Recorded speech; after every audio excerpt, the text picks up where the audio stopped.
Most people think just listening to English podcasts is some kind of shortcut to fluency. But if you are not listening to them in the right way, you might not be making as much progress as you think. So in this video, I will share with you my top 5 tips for how to use podcasts effectively to improve your English.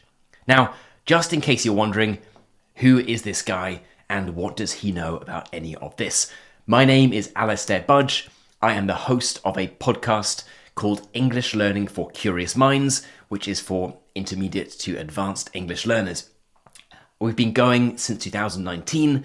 The show has been downloaded almost 10 million times now. And I spend my days talking to people and thinking about how to use podcasts as effectively as possible to learn a language. So here, I will share my top 5 simple but effective tips with you. The first tip might sound simple, but it's very important. And it's to choose the right podcast. And there are really 2 things I think you should be thinking about when choosing a podcast. The first is the level of language. There are, of course, millions of podcasts out there, and hundreds, if not thousands, of podcasts aimed at people learning English.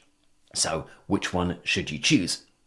In terms of the language level, you should choose one where you understand sort of 70 to 80% of what is being spoken. If you understand a lot more than this, if you understand practically everything, well, you're probably not learning as much as you could be.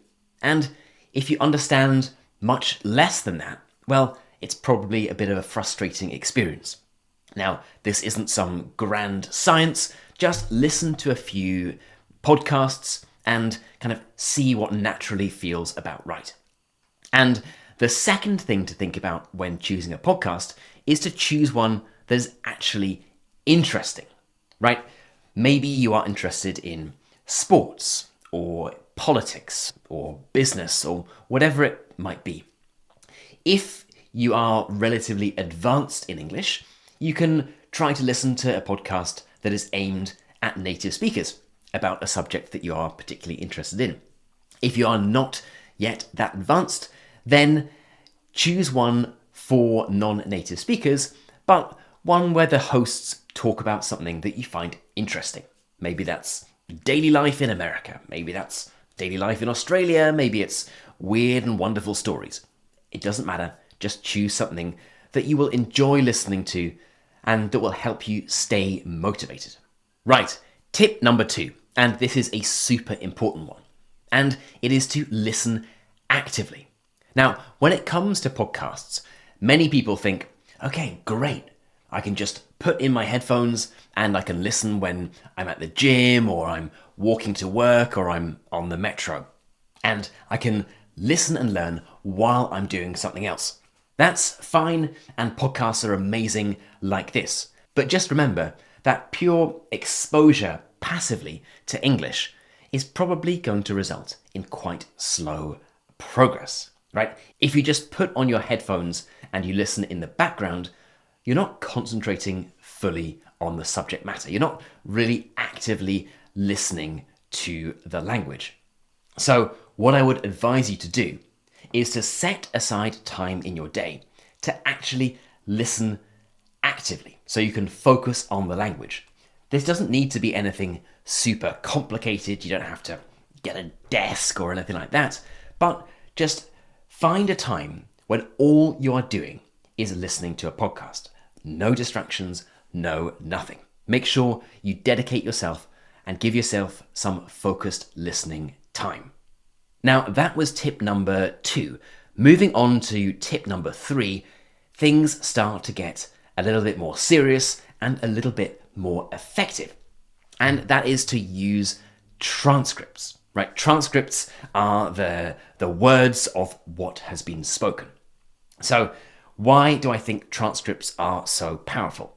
Well, it's because many learners think that they understand what they're hearing, but often what you're doing is you are hearing the words that you understand and you're kind of filling in the gaps. You're trying to guess what else might have been said in the podcast.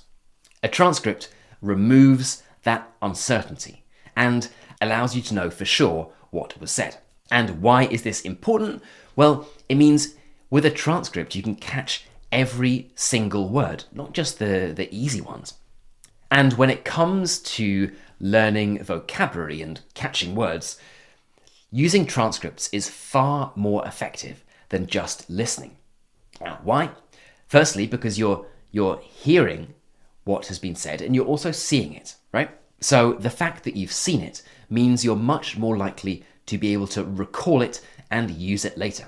Now, think about what not using a transcript is like, right? You hear the word immediately, and by the time you're trying to process that word, the speaker has moved on to something else. If you're using a transcript, you can follow along, you can see the word coming up, or you can go back and just catch what it was if you missed it. So it is far more effective in terms of recalling vocabulary. It will also help you improve your pronunciation because you can look at the transcript, you can try to say that word out loud at the same time as the speaker, and it helps you connect how the word is written with how the word is spoken. And you can't do that if you don't have a transcript. Now, if you don't believe me, try just listening to a podcast first, and then try listening again and looking at the transcript. I think you'll be surprised by how many words you missed. And you're probably wondering, how do I get transcripts of podcasts? Some podcasts do come with transcripts, or they'll have kind of AI-generated transcripts that you can follow along with. Spotify and YouTube also have kind of automatically generated captions, which kind of work. They're not exact, and the punctuation is often slightly out of place, but of course they will only get better. Now, some podcasts for English learners do provide transcripts, often in downloadable PDF formats. For my podcast, English Learning for Curious Minds, we make transcripts that are actually interactive, so you can hover over words and see definitions in English. There is also instant translations functionality, so we have translations for 12 different languages, so you can see what the words mean in your language. We also provide vocabulary lists and study packs and so on to try and create a proper resource.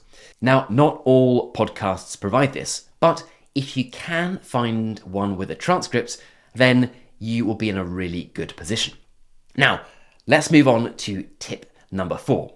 And this is where things go up a notch even further.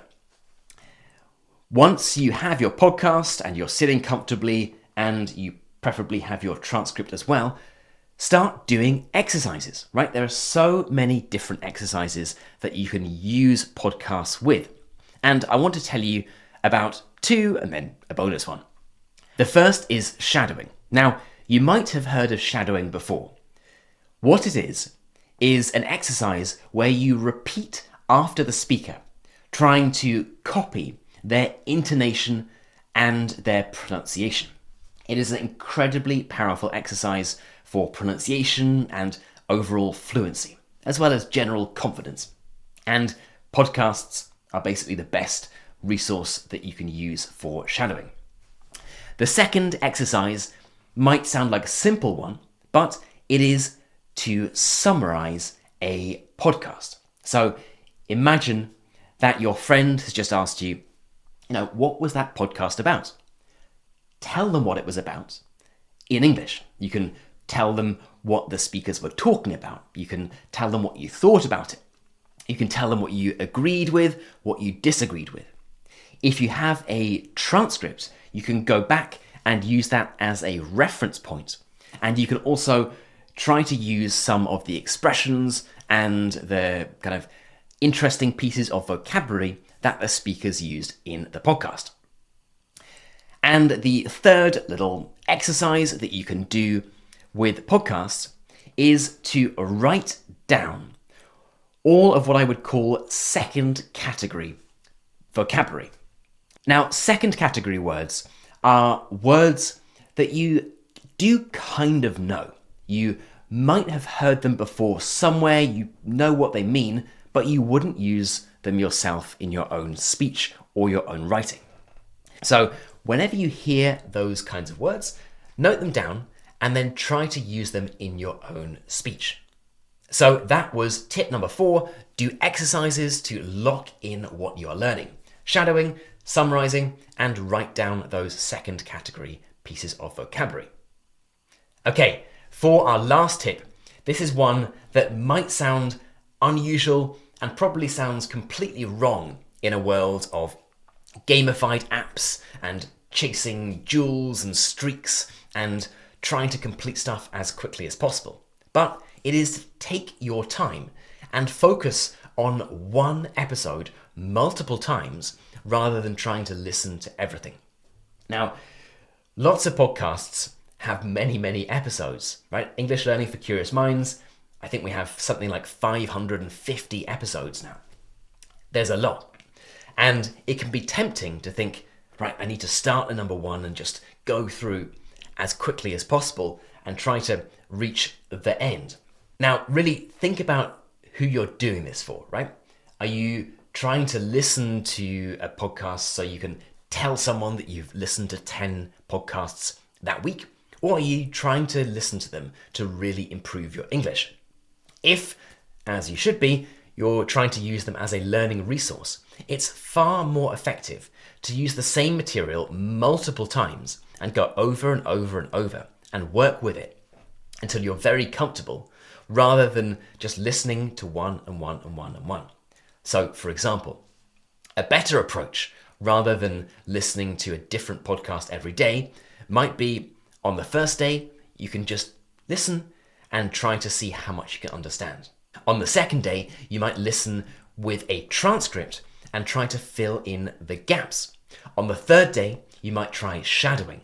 On the fourth day, you might try to summarize the entire episode.